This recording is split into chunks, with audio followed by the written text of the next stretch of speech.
앞서 설명드렸다시피 5G는 굉장히 많은 국가 경쟁력 분야에서 특히 대한민국이 전 세계적으로 굉장히 첫 번째에 대한 가장 큰 자부심을 가질 수 있는 통신 분야이기도 합니다. 그중에서도 5G가 제조 분야의 기대감이 가장 높은 분야로 나타나고 있는데요. 왜 그렇게 5G에 대한 분야 자체를 제조 분야에서 이제 효과적일 것이라고 생각하는지에 대한 부분들을 나타내는 자료이기도 합니다.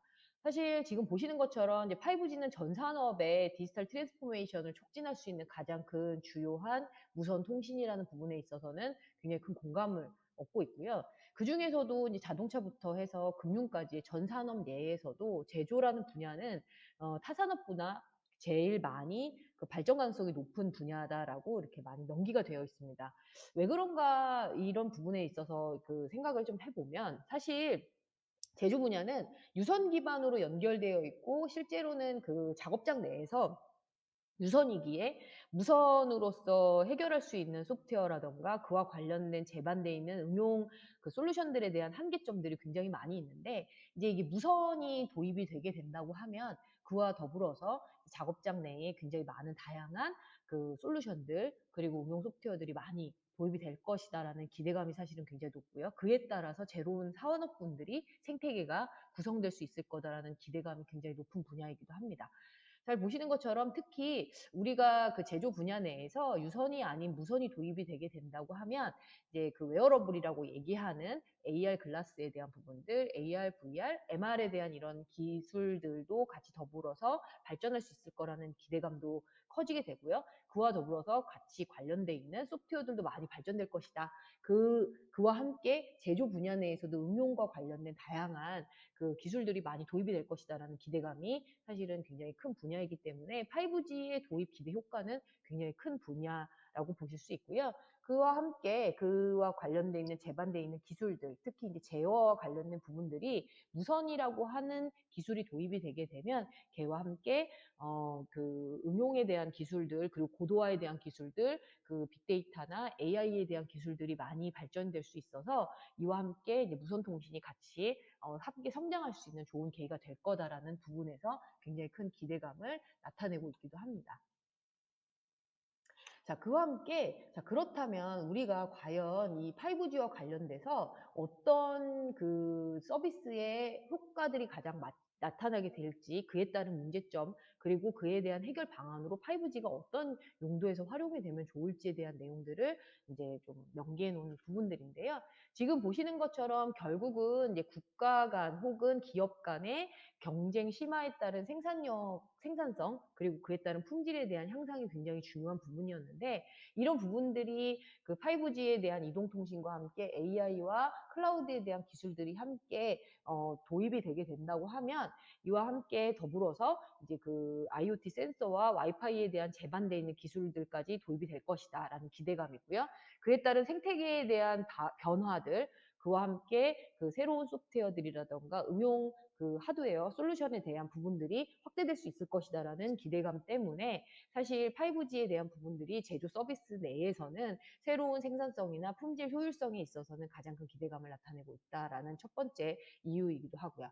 두 번째는 사실 한국도 이제 저출산, 고령화의 이제 국가로 접어들면서 사실 제조 중심이었던 한국도 과연 이런 부분들에 대한 역할 대체제를 무엇이 해당하는 역할들을 해줄 수 있을까에 대한 부분들이 굉장히 중요한 요소 중에 하나였습니다. 지금 보시는 것처럼 그런 부분에 대한 역할론들을 로봇이나 이와 함께 시스템이 그 역할론들을 진행할 수 있다고 하면 분명히 굉장히 큰 효과를 나타낼 수 있을 거다라고 판단을 하고 있고요. 특히 로봇이나 이런 제반되어 있는 센서에 대한 역할들이 굉장히 크게 부각이 되면서 위험 업무나 반복 업무의 대체제의 역할론들을 사람이 아닌 기계가 그 역할론을 할 수 있을 거다라는 기대감들을 나타내고 있고요. 세 번째는 예전에는 굉장히 대량 제품에 대한 생산에 대한 부분들이 진행이 됐다고 하면 지금은 업무의 복잡성이 증가될 수 있는 다품종 소량 생산에 대한 증가에 대한 부분들이 결국은 데이터에 대한 부분들로 진행이 돼야 되고 그에 따른 지식에 대한 부분들 그리고 결국은 전문성이 상향이 돼야 된다라는 이런 부분들이 시스템적으로 잘 구현이 돼서 데이터에 대한 부분들만 잘 진행이 된다고 하면 기존의 고령자 혹은 고숙련자가 작업했던 이런 부분들이 실제로는 IoT 기술과 시스템으로서 충분히 극복이 가능할 것이다라는 부분들로 진행이 됐다라고 보실 수 있습니다. 결국은 데이터가 얼마만큼 양질이 되는 데이터들이 많이 모여지느냐에 따라 시스템과 그리고 그에 따른 클라우드 AI가 발전해서 결국 5G도 그 커다란 역할론으로서 실제로는 우리가 생각했던 지능화에 대한 구현들이 가능할 것이다라는 판단을 했고요. 자, 그리고 네 번째는 기존과는 달리 스마트 팩토리는 스마트 공장이라는 사업들을 통해서 저변 확대가 많이 진행이 됐고요. 지금까지 약 3만 개의 스마트 팩토리를 통해 구축되어 있는 제조 현장들이 과연 이제 다음에 그 고도화 모델로서 어떤 것들을 구현하면 좋을 것인지, 그리고 그 고도화 레벨 단계에서 기존에 보유하고 있던 시스템과 같이 연계하여 어떤 하드웨어들을 도입하면 좋을지, 설비들을 도입하면 좋을지, 이에 따라 더 지능화에 대한 부분들을 어떻게 접근하면 좋을지에 대한 부분들이 다양하게 유스케이스로 이제 도출이 되게 됐습니다. 이제 그와 함께 이런 부분들이 클라우드와 AI가 연결이 되게 된다고 하면 새로운 서비스에 대한 모델들이 고도화 모델로 연결이 되어 구현이 가능할 것이다라는 부분으로 5G가 그런 면에서는 스마트 제조 서비스에서는 굉장히 큰 기대감을 나타내고 있다고 보시면 될 것 같습니다. 자, 그렇다면 제조 현장에 도입 가능한 5G 서비스는 어떤 것들이 있을까? 이런 부분들인데요. 실제로는 이제 산업용 5G에 대한 기술들이 도입이 되게 되면 그와 함께 머신 비전, 즉 우리가 얘기하는 육안으로서 사람의 눈의 역할들을 하는 게 카메라의 고화질의 카메라가 그 역할론들을 대체할 수 있게 되고요. 그리고 협동 로봇이라는 부분들이 기존에는 현장 근로자에 대한 단순 업무, 반복 업무에 대한 부분들이 로봇을 통해 로봇의 팔, 로봇의 다리가 그 역할론들을 대신할 수 있는 부분들이 될 거고요.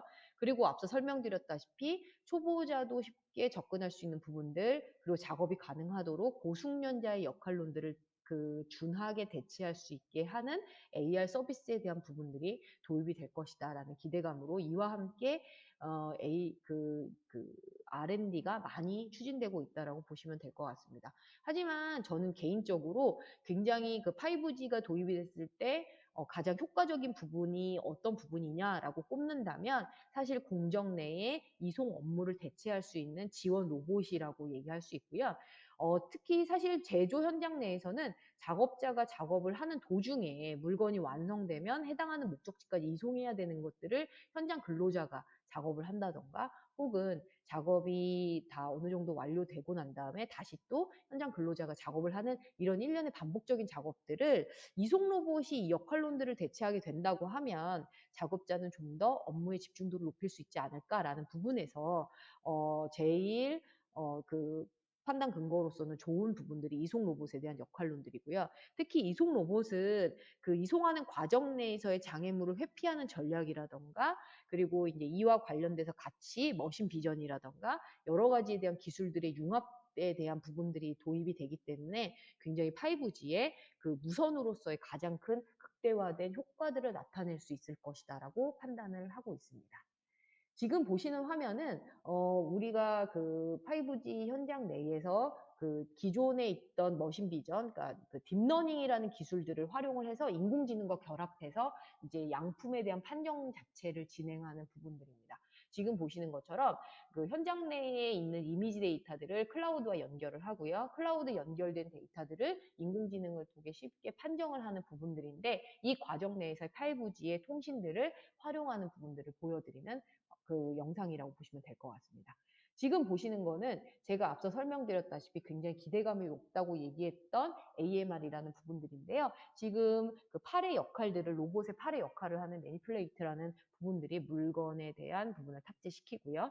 그 물건이 해당하는 목적지까지 이송하는 과정 내에서 장애물을 만나게 되면 장애물을 회피하는 전략을 한다던가, 목적지 내에 도착을 했을 때에 다시 로봇팔이 그 역할론을 대체해서 또 물건을 실어다 주게 되고, 그 과정 내에서 또 사람이라는 또 위험에 대한 부분들을 감지해서 멈추는 현상이라던가, 앞서 설명드렸던 QoS에 대한 이제 그 빠른 판단에 대한 역할론들을 이제 그 AMR 내의 5G의 무선 통신이 같이 융합이 돼서 서비스 모델로 진행하는 부분인데요. 이런 기술들이 잘 도입이 되게 되면 현장 근로자는 앞서 설명드렸다시피 업무의 집중도를 높일 수 있고, 그 역할론에 대한 대체제 자체를 로봇과 그 로봇의 팔다리가 그 역할론들을 부분들을 진행할 수 있을 것이다라는 기대감들로 나타내고 있는 그 융합 기술이라고 보시면 될 것 같습니다. 자, 그렇다면 지금까지 각 통신사가 현재까지 진행한 5G 기반의 스마트 공장의 주요 구축 사례들을 한번 좀 보도록 하죠. 자, 이 이유는 결국은 스마트 공장과 관련돼서도 통신사 입장에서는 그 효율적인 그 해결안에 대한 부분들을 과연 어떤 비즈니스가 접목이 됐을 경우 가장 효과적으로 나타낼 수 있을지에 대한 부분들을 정의해 놓은 부분들인데요. 지금 보시는 것처럼 SKT, KT, LG U+에 대한 요런 그 서비스 모델들을 잘 보시면 SKT나 KT는 로봇에 대한 중심으로 다 이제 서비스 모델들을 많이 집중을 했고요. LG U+는 이제 그 모터 센 진단이라든가 예지 보전, 인공지능 클라우드에 대한 부분들을 어떻게 보면 조금 더 현장 중심에 대한 서비스 모델로 구현을 해서 구축 사례들을 많이 구현을 했습니다.